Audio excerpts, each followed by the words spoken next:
భారత్కు చెందిన స్కోపియన్ జలాంతర్గాముల సామర్థ్యం, సాంకేతిక అంశాలకు సంబంధించి కీలక పత్రాలు బయటపడడం కలకలం రేపుతోంది.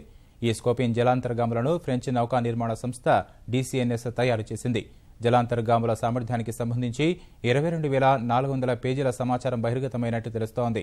ఏ పవన పుణ్యాల్లో ఈ జలాంతర్గాములు నిఘా సమాచారం సేకరించగలవు, వేర్వేరు వేగాల్లో ఇవి ఎంత శబ్దాన్ని చేస్తాయి, ఎంత లోతులో ఇవి పయనించగలవు తదితర సాంకేతిక అంశాలకు సంబంధించిన సమాచారం బయటకు వచ్చినట్లు ఆస్ట్రేలియా వార్తాపత్రిక వెల్లడించింది.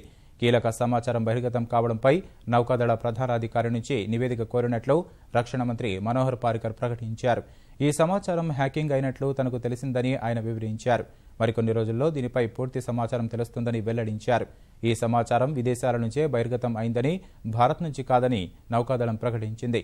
ఆస్ట్రేలియాకు చెందిన జలాంతర్గాముల తయారీకి సంబంధించిన బిడ్ను కూడా సదరు ఫ్రెంచ్ సంస్థ దక్కించుకున్నందున ఈ లీక్ వార్తలపై ఆ దేశం కూడా కలవరం వ్యక్తం చేస్తోంది.